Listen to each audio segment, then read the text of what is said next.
O Capital, livro 1, editora Bom Tempo, edição 2013, Karl Marx. Seção 4. A produção do mais-valor relativo. Capítulo 10. O conceito de mais-valor relativo. Páginas 387 a 396. A parte da jornada de trabalho, que produz apenas o equivalente do valor da força de trabalho pago pelo capital, foi tratada até este momento da exposição como uma grandeza constante, o que ela de fato o é, sob dadas condições de produção e num dado grau de desenvolvimento econômico da sociedade. Além desse tempo de trabalho necessário, o trabalhador podia trabalhar 2, 3, 4, 6 horas, entre outras, infinitas. A taxa de mais-valor e a duração da jornada de trabalho dependiam da grandeza desse prolongamento. Se o tempo de trabalho necessário era constante, a jornada de trabalho total era, ao contrário, variável. Suponha agora uma jornada de trabalho com uma dada duração e divisão entre trabalho necessário e mais trabalho. Se a linha ABC representa, por exemplo, uma jornada de trabalho de 12 horas, a seção AB, 10 horas de trabalho necessário, e a seção BC, 2 horas de mais trabalho. Ora, como pode a produção de mais-valor aumentar? Isto é, como se pode prolongar o mais trabalho sem ou independente de qualquer prolongamento de A a C. Não obstante os limites dados da jornada de trabalho, A, C e BC, para ser prolongável sem que se tenha de estendê-lo além do seu ponto final C, que é igualmente o ponto final da jornada de trabalho AC, mas deslocando seu ponto inicial B em sentido contrário, em direção a A.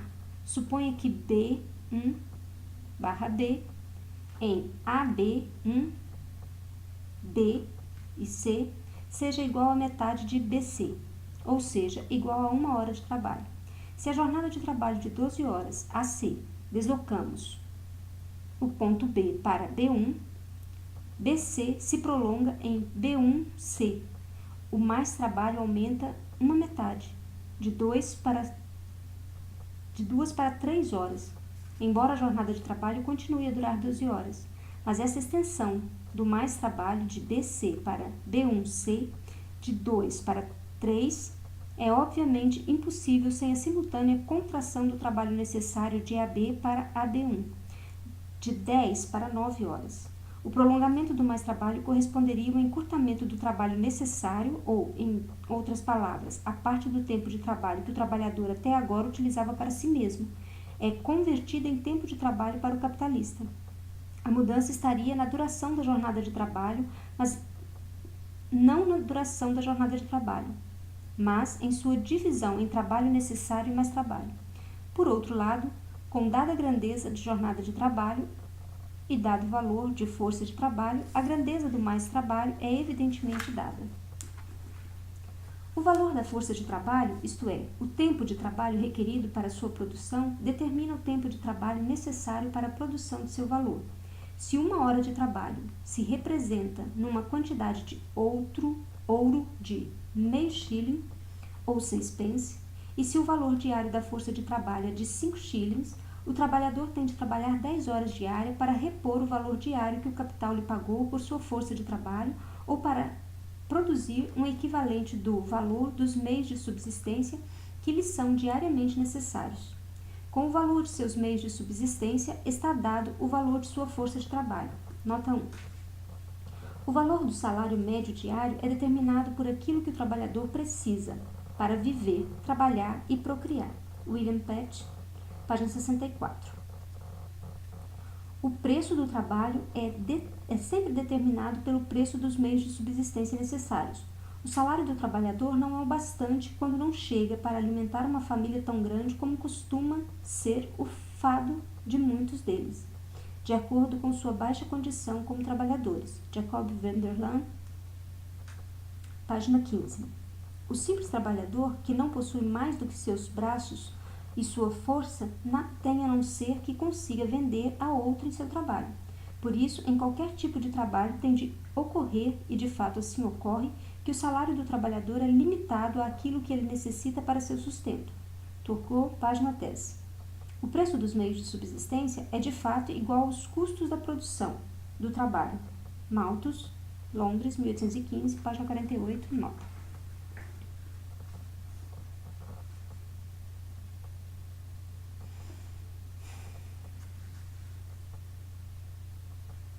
E com o valor de sua força de trabalho está dada a grandeza de seu tempo de trabalho necessário.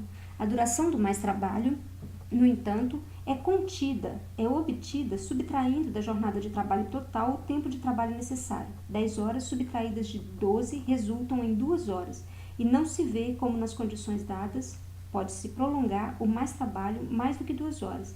Certamente o capitalista pode pagar ao trabalhador, em vez de 5 shillings, apenas 4 shillings e 6 pence, ou menos ainda. Para a reprodução desse valor de 4 shillings e 6 pence, bastariam 9 horas de trabalho, obtendo-se assim 3 horas de mais trabalho em vez de 2 e aumentando-se o próprio mais valor de 1 shilling para 1 shilling e 6 pence. Mas só se chegaria a tal resultado por meio da compressão do salário do trabalhador abaixo do valor de sua força de trabalho. Com os 4 shillings e 6 pence que produzem 9 horas, o trabalhador dispõe de 1/10 menos meios de subsistência do que antes, o que resulta na produção atrofiada de sua força de trabalho. Nesse caso, o mais trabalho só seria prolongado se ultrapassasse seus limites normais. Seus domínios só seriam expandidos mediante a invasão usurpatória do domínio do tempo de trabalho necessário.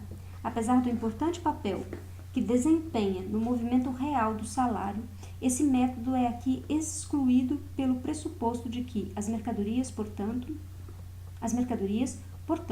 também a força de trabalho, sejam compradas e vendidas por seu valor integral. Partindo-se desse pressuposto, o tempo de trabalho necessário para a produção da força de trabalho ou para a produção de seu valor pode ser reduzido não porque o salário do trabalhador cai abaixo do valor de sua força de trabalho, mas apenas porque esse próprio valor cai.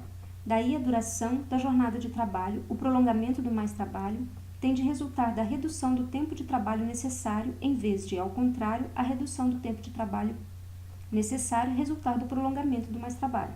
Em nosso exemplo, é preciso que o valor da força de trabalho caia efetivamente em 1/10 para que o tempo de trabalho necessário diminua em 1/10, de 10 para 9 horas, e com isso o mais trabalho seja prolongado de 2 para 3 horas. Mas tal queda do valor da força de trabalho em 1/10 exige, por sua vez, que a mesma massa de meios de subsistência que antes era produzida em 10 horas, agora seja reproduzida em 9 horas. Ocorre que isso é impossível sem uma elevação da força produtiva do trabalho.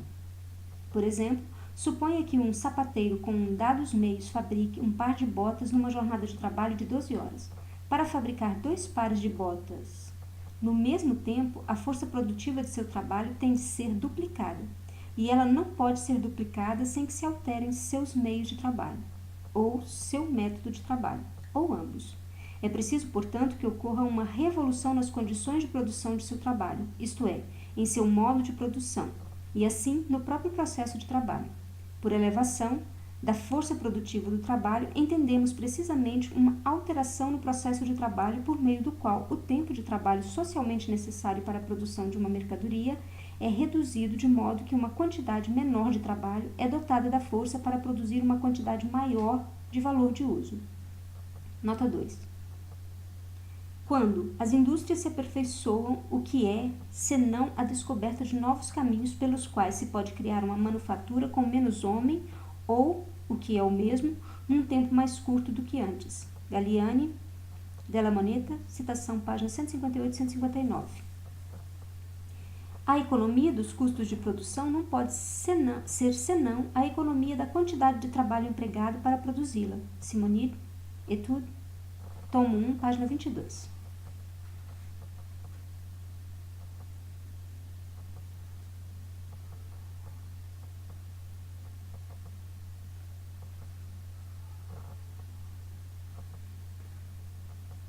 Assim, enquanto na produção de mais valor, na forma até aqui considerada, um modo de produção foi pressuposto como dado, para a produção de mais valor por meio da transformação do trabalho necessário em mais trabalho, é absolutamente insuficiente que o capital se apodere do processo de trabalho tal como ele foi historicamente herdado ou tal como ele já existe.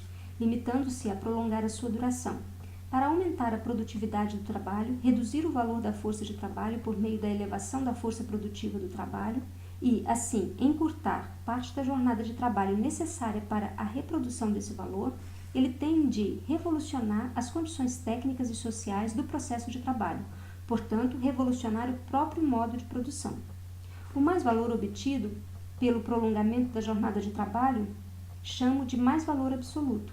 O mais-valor que, ao contrário, deriva da redução do tempo de trabalho necessário e da correspondente alteração na proporção entre as duas partes da jornada de trabalho, chamo de mais-valor relativo.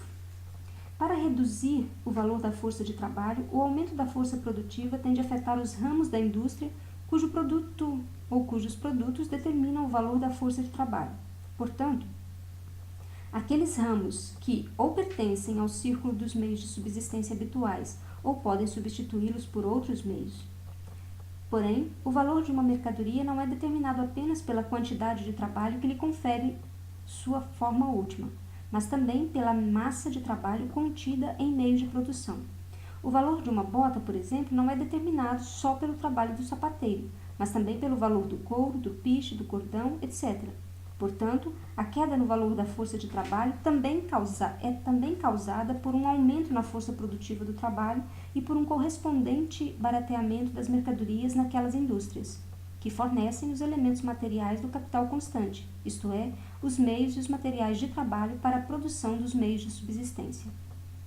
Em contrapartida, nos ramos de produção que não fornecem nem meios de subsistência nem meios de produção para fabricá-los, a força produtiva aumentada deixa intocado o valor da força de trabalho.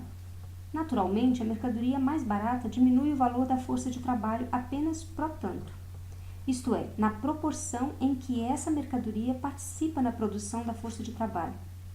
Camisas, por exemplo, constituem meios necessários de subsistência, mas apenas um dentre muitos.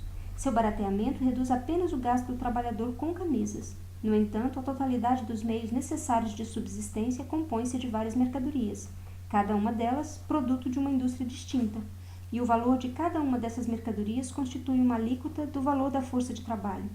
Tal valor diminui com o tempo de trabalho necessário para sua produção, cuja redução total é igual à soma de suas reduções em cada um dos ramos particulares da produção. Esse resultado geral é tratado aqui como se fosse o resultado e a finalidade imediatos em cada caso singular. Se, por exemplo, um capitalista individual barateia camisas por meio do aumento da força produtiva do trabalho, isso de modo algum implica que ele tenha em vista reduzir o valor da força de trabalho, e com isso, o tempo de trabalho necessário portanto, mas não na medida em que acaba por contribuir para esse resultado. Ele contribui para aumentar a taxa do mais-valor. Nota 3. Se o fabricante dobrar sua produção mediante o melhoramento da maquinaria, ele ganhará por fim apenas se conseguir vestir seus trabalhadores de modo barato, de modo que uma parte menor do ganho total seja gasta com os trabalhadores. Ramsay, citação páginas 168 a 169. É preciso que as tendências gerais e necessárias do capital sejam diferenciadas de suas formas de manifestação. Não nos ocuparemos, por ora, do modo como as leis imanentes da produção capitalista se manifestam no movimento externo dos capitais, impondo-se como leis compulsórias da concorrência e apresentando-se à mente do capitalista individual como a força motriz de suas ações. Porém, esclareçamos de antemão, só é possível uma análise científica da concorrência depois que se aprende a natureza interna do capital, assim como o movimento aparente dos corpos celestes só pode ser compreendido por quem conhece seu movimento real, apesar de, sensorialmente, imperceptível. No entanto, para que se compreenda a produção do mais-valor relativo com base apenas nos resultados já obtidos, devemos proceder às seguintes observações. Se uma hora de trabalho se representa numa quantidade de ouro de 6 pence ou meio shilling, numa jornada de trabalho de 12 horas será produzido um valor de 6 shillings. Suponha que, com dada força produtiva do trabalho, sejam produzidas 12 peças de mercadorias, nessas 12 horas de trabalho, e que seja de 6 pence o valor dos meios de produção, matéria-prima, etc., gastos em cada peça. Nessas circunstâncias, cada mercadoria custa 1 shilling, sendo 6 pence pelo valor dos meios de produção e 6 pence pelo valor novo adicionado em sua confecção. Agora suponha que um capitalista consiga duplicar a força produtiva do trabalho e desse modo produzir durante as mesmas 12 horas de trabalho 24 peças dessa mercadoria em vez de 12. Permanecendo inalterado o valor dos meios de produção, o valor de cada mercadoria cai agora para 9 pence, sendo 6 pence pelo valor dos meios de produção e 3 pence pelo valor novo agregado pelo último trabalho. Mesmo com a força produtiva duplicada, a jornada de trabalho continua a criar, como antes, apenas um novo valor de 6 shillings, que agora se distribui, no entanto, sobre 2 vezes mais produtos desse valor total. Cada produto incorpora apenas 1/24 em vez de 1/12, 3 pence em vez de 6, ou, o que é o mesmo, apenas meia hora de trabalho em vez de 1 hora inteira. É agora adicionada aos meios de produção em sua transformação em cada produto singular. O valor individual dessa mercadoria se encontra agora abaixo do seu valor social, isto é, custa menos tempo de trabalho do que a grande quantidade do mesmo artigo produzida em condições sociais médias. Cada peça custa em média 1 shilling, ou representa 2 horas de trabalho social. Sob o modo alterado da produção, ela custa apenas 9 pence, ou contém apenas 1 hora e meia de trabalho. Mas o valor efetivo de uma mercadoria não é seu valor individual, mas seu valor social, isto é, ela não é medida pelo tempo de trabalho que ela de fato custa ao produtor em cada caso singular, mas pelo tempo de trabalho socialmente requerido para sua produção. Assim, se o capitalista que emprega o novo método vende sua mercadoria por seu valor social de 1 shilling, ele a vende 3 pence acima do seu valor individual e, desse modo, realiza um mais valor adicional de 3 pence. Por outro lado, agora a jornada de trabalho de 12 horas se representa para ele em 24 artigos, em vez de 12, de modo que para vender o produto de uma jornada de trabalho ele necessita do dobro de demanda, ou de um mercado 2 vezes maior. Mantendo-se inalteradas as demais circunstâncias, suas mercadorias só conquistarão uma fatia maior do mercado por meio da contração de seus preços. Ele as venderá, por isso, acima de seu valor individual, porém abaixo de seu valor social, digamos por 10 pence cada uma. Desse modo, ele ainda obtém de cada produto um mais valor adicional e 1 penny. Esse aumento do mais-valor é igualmente obtido mesmo que sua mercadoria não esteja entre os itens que compõem os meios básicos de subsistência, isto é, mesmo que ela não seja parte determinante do valor total da força de trabalho, independentemente desta última circunstância. Existem para cada capitalista individual razões para baratear a mercadoria mediante o aumento da força produtiva do trabalho. Mesmo nesse caso, no entanto, a produção aumentada de mais-valor é decorrente da redução do tempo de trabalho necessário e do correspondente prolongamento do mais-trabalho. Nota 3A. O lucro de um homem não depende do seu comando sobre o produto do trabalho de outro, mas de seu comando sobre o próprio trabalho. Se pode vender suas mercadorias por um preço mais alto enquanto os salários de seus trabalhadores permanecem inalterados, ele lucra claramente com isso. Uma parte menor daquilo que ele produz lhe é suficiente para pôr aquele trabalho em movimento, restando-lhe, consequentemente, uma parte maior. Cazenove, Londres, 1832, página 49 e 50.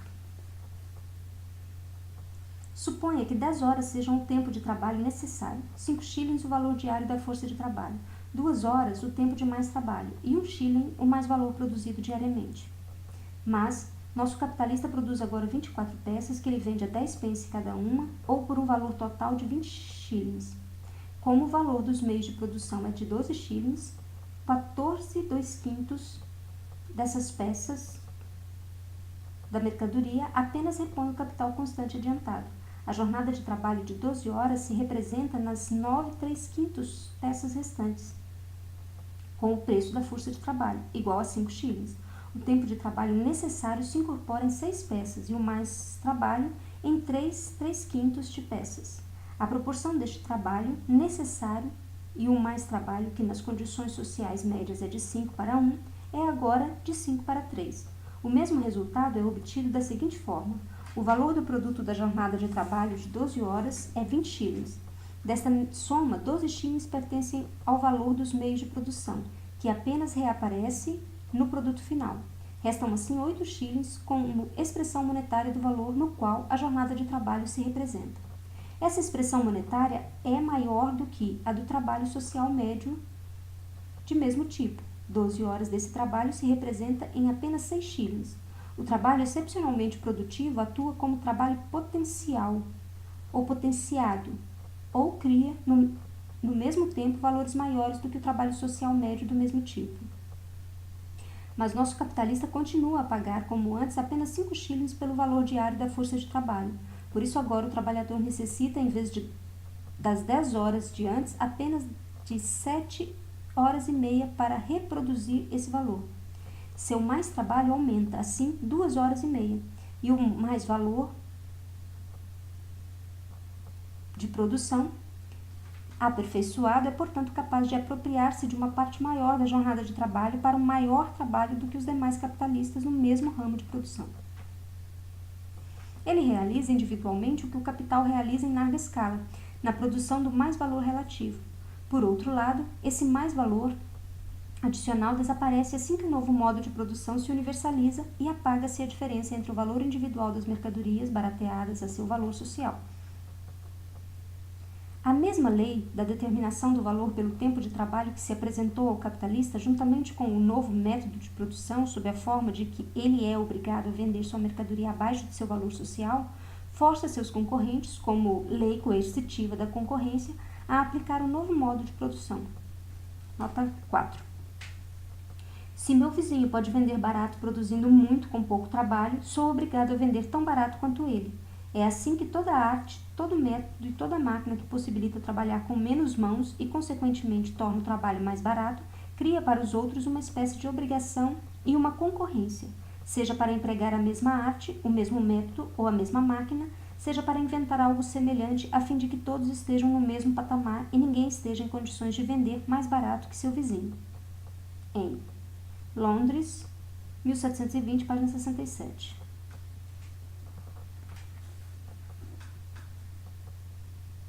Desse modo, o processo inteiro só afeta a taxa geral do mais-valor se o aumento da força produtiva do trabalho afetar os diferentes ramos da produção e, portanto, baratear as mercadorias que integram o círculo dos meios básicos de subsistência e, por isso, constituem elementos do valor da força de trabalho.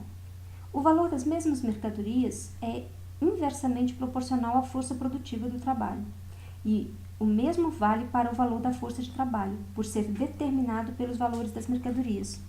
Já o mais-valor relativo, ao contrário, é diretamente proporcional à força produtiva de trabalho. Ele cresce com o aumento e decresce com a queda da força produtiva.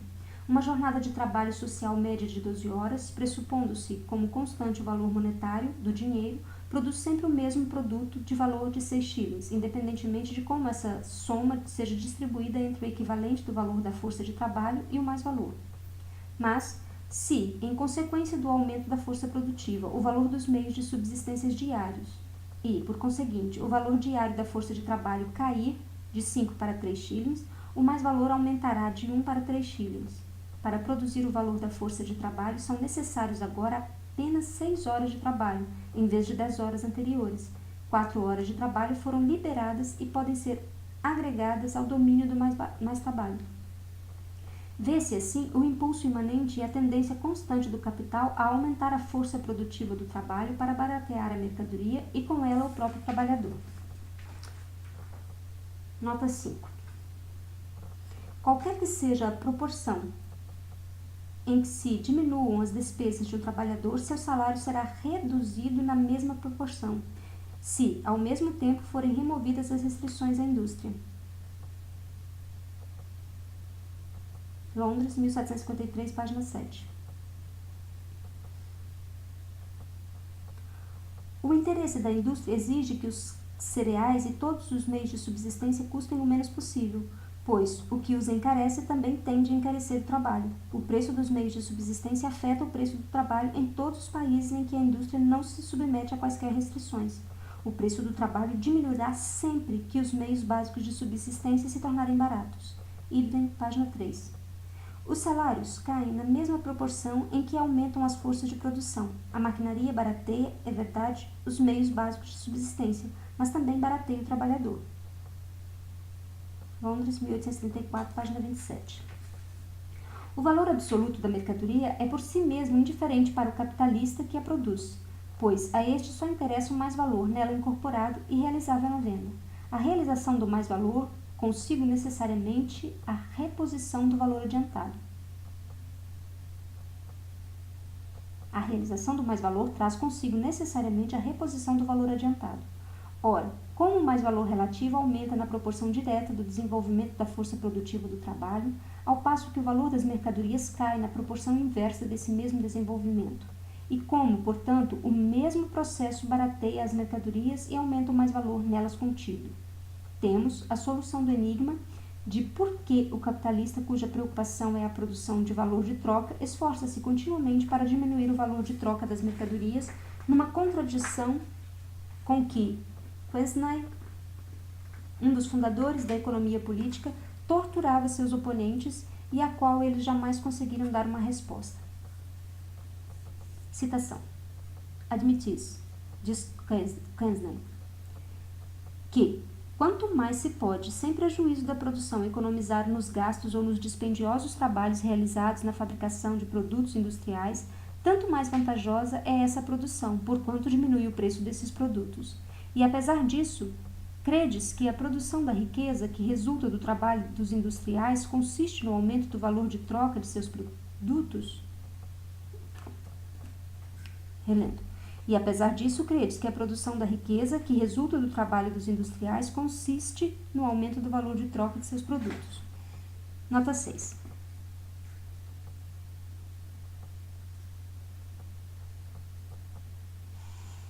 Quesnay, página 188, 9.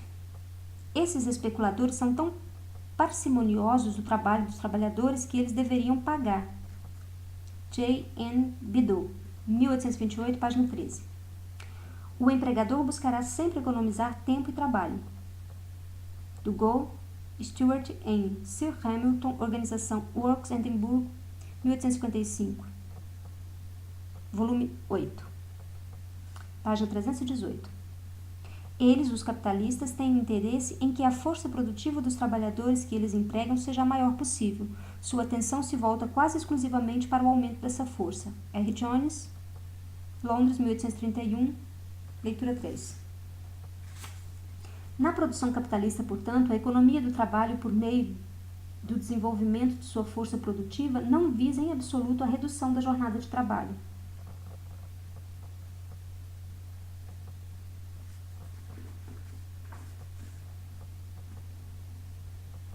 Seu objetivo é apenas a redução do tempo de trabalho necessário para a produção de determinada quantidade de mercadorias, que o trabalhador, com o aumento da força produtiva de seu trabalho, produza em uma hora, digamos, 10 vezes mais mercadorias do que antes, e, consequentemente, precisa de 10 vezes menos tempo de trabalho para cada artigo. Não o impede, em absoluto, de trabalhar as mesmas 12 horas de antes, tampouco de produzir nessas 12 horas 1.200 artigos em vez de 120. Mas, ainda, sua jornada de trabalho pode ser prolongada ao mesmo tempo, de modo que ele passe a produzir 1.400 artigos em 14 horas. Por essa razão, em economistas de calibre de McCulloch, Urey, Senior e Tutquant, podemos ler numa página que o trabalhador tem uma dívida de gratidão ao capital pelo desenvolvimento das forças produtivas, pois este reduz o tempo de trabalho necessário, e na página seguinte que ele tem de dar provas dessa gratidão trabalhando doravante 15 horas em vez de 10. O desenvolvimento da força produtiva do trabalho no interior da produção capitalista visa encurtar a parte da jornada de trabalho que o trabalhador tem de trabalhar para si, mesmo precisamente para prolongar a parte da jornada de trabalho durante a qual ele pode trabalhar gratuitamente para o capitalista. Em que medida esse resultado também pode ser obtido sem o barateamento das mercadorias, será mostrado nos métodos particulares de produção do mais-valor relativo e cujo exame passaremos a seguir.